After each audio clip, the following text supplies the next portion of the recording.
Bismillahirrahmanirrahim. Assalamualaikum warahmatullahi wabarakatuh. Perkenalkan, nama saya Fadlur Rahman dari Teknik Mesin 2017, Fakultas Teknik Universitas Sultan Ageng Tirtayasa.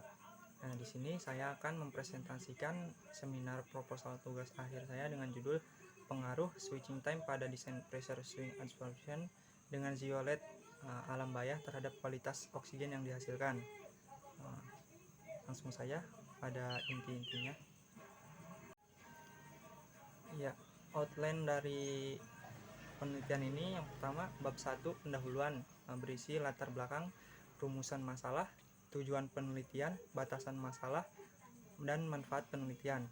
Untuk bab 2 landasan teori, berisi zeolite, klasifikasi zeolite, aktivasi zeolite, pressure swing adsorption, siklus PSA, adsorpsi, adsorben, dan oksigen.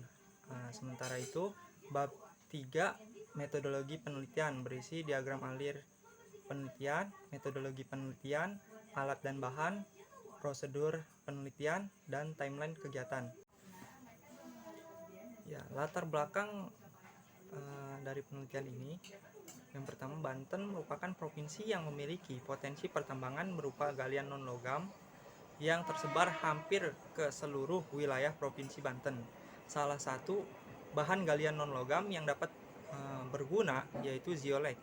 Di Provinsi Banten itu sendiri, zeolite terdapat di daerah Kecamatan Bayah, Kecamatan Cibeber, dan Gunung Kencana di Kabupaten Lebak.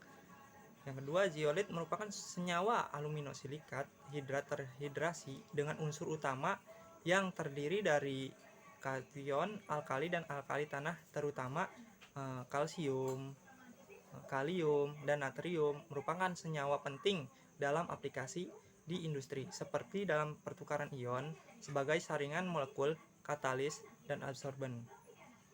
Di tengah pandemi COVID-19, kebutuhan oksigen semakin meningkat. Maka dari itu, cara untuk mengatasi kebutuhan oksigen yang terus meningkat yaitu dengan menggunakan mesin penghasil oksigen dengan sistem pressure swing adsorption. Tujuan dari penelitian ini adalah untuk mengetahui pengaruh switching time pada desain pressure swing adsorption terhadap kualitas oksigen yang dihasilkan. Dengan pressure swing adsorption, ini dapat berfungsi untuk menghasilkan oksigen dengan cara mengadsorpsi nitrogen, dan untuk mengadsorpsi nitrogen membutuhkan absorben berupa zeolite. Kemudian rumusan masalah. Bagaimana pengaruh switching time pada desain pressure swing adsorption terhadap kualitas oksigen yang dihasilkan? Kemudian tujuan dari penelitian ini yaitu yang pertama, untuk mengetahui pengaruh switching time pada desain pressure swing adsorption terhadap kualitas oksigen yang dihasilkan. Yang kedua, untuk menghasilkan produk berupa gas oksigen murni menggunakan alat pressure swing adsorption. Selanjutnya, batasan masalah. Batasan masalah yang pertama, menggunakan alat pressure swing adsorption tipe single bed. Yang kedua, adsorption yang digunakan adalah zeolite alam bayah yang telah melewati proses kalsinasi. Yang ketiga, waktu yang digunakan sekitar 3 menit, 4 menit, dan 5 menit. Yang keempat, gas yang dihasilkan berupa gas oksigen. Selanjutnya, manfaat dari penelitian ini yang pertama, dapat mengetahui pengaruh switching time pada desain pressure swing adsorption terhadap kualitas oksigen yang dihasilkan. Yang kedua, dapat dimanfaatkan sebagai alternatif penghasil oksigen dalam penanggulangan COVID-19. Yang ketiga, dapat dimanfaatkan sebagai referensi untuk penelitian selanjutnya di bidang pressure swing adsorption. Selanjutnya, zeolite. Zeolite ketika berada dalam pemanasan terlihat seperti mendidih karena molekulnya kehilangan air dengan sangat cepat. Sesuai dengan sifatnya tersebut, maka mineral ini diberi nama zeolite yang berasal dari dua kata dari Yunani. Yang pertama, zio artinya mendidih dan litos artinya batuan. Diberi nama zeolite karena sifatnya yaitu mendidih dan mengeluarkan uap jika kepanasan. Zeolite merupakan senyawa aluminosilikat hidrat terhidrasi dengan unsur utama yang terdiri dari kation alkali dan alkali tanah, terutama kalsium, kalium, dan natrium. Merupakan senyawa penting dalam aplikasi di industri, seperti dalam pertukaran ion sebagai saringan molekul, katalis, dan adsorben. Selanjutnya, klasifikasi zeolit. Klasifikasi zeolit dibagi menjadi dua, yaitu zeolit alam dan zeolit sintetis. Zeolit alam terbentuk karena adanya proses kimia dan fisika yang kompleks dari batuan yang mengalami berbagai macam perubahan di alam. Pada umumnya, zeolit alam ditemukan dalam bentuk batuan atau serpihan yang berada di permukaan maupun berada di dalam kedalaman. Yang kedua, zeolit sintetis. Zeolit sintetis adalah suatu senyawa kimia yang mempunyai sifat fisik dan sifat kimia yang hampir sama dengan zeolit alam. Mineral zeolit sintetis yang dibuat tidak dapat persis sama dengan mineral zeolit alam, walaupun zeolit sintetis mempunyai sifat fisik yang jauh lebih baik. Selanjutnya, aktivasi zeolit. Aktivasi zeolit terdiri dari dua cara. Yang pertama fisika, dan kedua kimia. Fisika, aktivasi secara fisika berupa pemanasan zeolit dengan tujuan untuk menguapkan air yang terperangkap dalam pori-pori kristal zeolit pada suhu 300 derajat sampai 400 derajat Celcius. Kimiawi. Aktivasi secara kimiawi dilakukan dengan larutan asam H2SO4 atau basa NaOH dengan tujuan untuk membersihkan permukaan pori, membuang senyawa pengotor.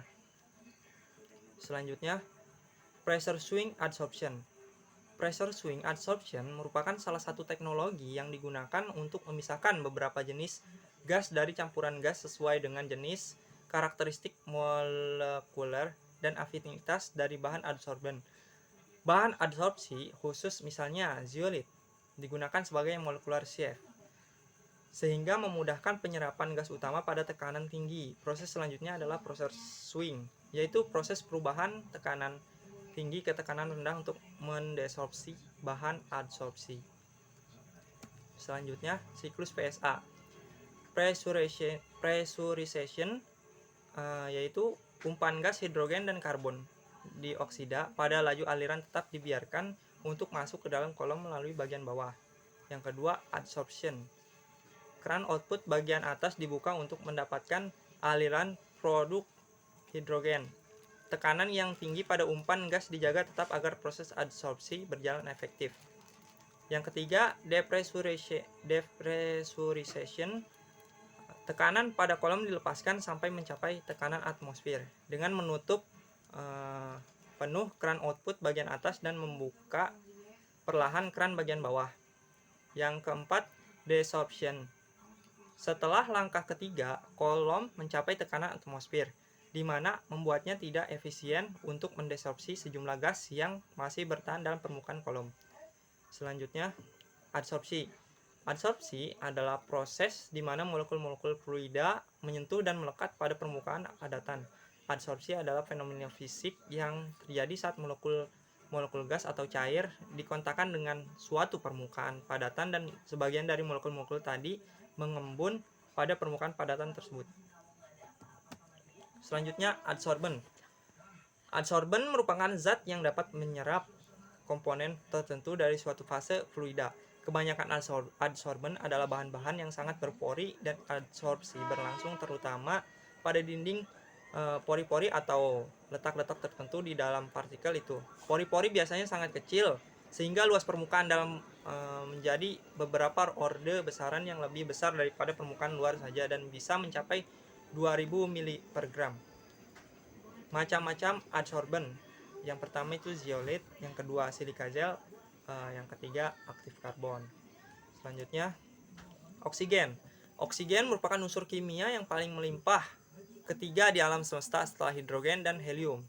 Sekitar 0,9% massa matahari adalah oksigen.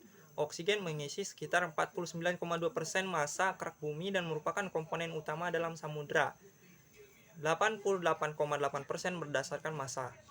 Gas oksigen merupakan komponen paling umum kedua dalam atmosfer bumi, menduduki 21,0% volume dan 23,1% massa, sekitar 1015 ton atmosfer.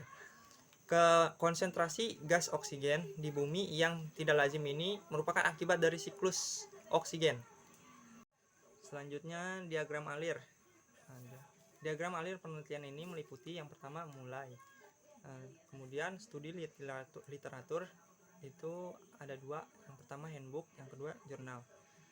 Setelah mulai persiapan alat produksi oksigen, selanjutnya menyalakan kompresor, selanjutnya membuka valve tangki udara, selanjutnya memasukkan tekanan sebesar 20 psi. Selanjutnya melakukan variasi waktu sekitar 3 menit, 4 menit, dan 5 menit. Selanjutnya membuka valve pada kolom PSA. Selanjutnya mengukur tingkat kemurnian oksigen. Selanjutnya pengambilan data. Selanjutnya analisa data. Nah, ketika analisa data tidak sesuai, maka kembali lagi melakukan variasi waktu sekitar 3 menit, 4 menit, dan 5 menit. Jika iya, maka lanjut ke kesimpulan dan selesai. Kemudian metode penelitian. Metode penelitian ini menggunakan metode penelitian eksperimental dengan melakukan eksperimen seberapa optimal waktu yang digunakan dalam menghasilkan oksigen. Alat dan bahan yang digunakan pada penelitian ini yaitu alat produksi oksigen dengan sistem PSA itu sendiri, yang kedua oksigen analyzer, yang ketiga stopwatch, yang keempat zeolite alam bayah. Kemudian prosedur penelitian. Yang pertama itu mempersiapkan alat produksi oksigen dengan sistem PSA. Yang kedua menyalakan kompresor. Yang ketiga membuka valve tangki udara, valve 2 dan valve 3 dalam kondisi tertutup dan gas akan memasuki kolom PSA. Yang keempat menginput tekanan yang digunakan yaitu 20 psi. Yang kelima memperhitungkan waktu yang bekerja pada kolom PSA dengan variasi yang telah ditentukan, 3 menit, 4 menit, dan 5 menit. Yang keenam membuka valve kolom PSA, valve 3 dan gas akan memasuki kolom oksigen. Valve tabung oksigen dalam keadaan tertutup, valve 4. Yang ketujuh mengukur oksigen menggunakan oksigen analyzer. Yang ke-8 setelah proses adsorpsi di kolom PSA telah mencapai jenuh, maka proses desorpsi dilakukan dengan membuka valve 2 dan valve 3 dibuka sedikit serta valve 1 dan valve 4 dalam keadaan tertutup. Selanjutnya timeline kegiatan. Untuk kegiatan yang pertama pembuatan alat PSA itu minggu ke-1 sampai minggu ke-4. Pengambilan data dan analisa di minggu ke-5 sampai minggu ke-7. Seminar dan publikasi di minggu ke-7 sampai minggu ke-8. Pelaporan tugas akhir itu di minggu ke-8. Sekian, terima kasih. Kurang lebihnya mohon maaf. Wassalamualaikum warahmatullahi wabarakatuh.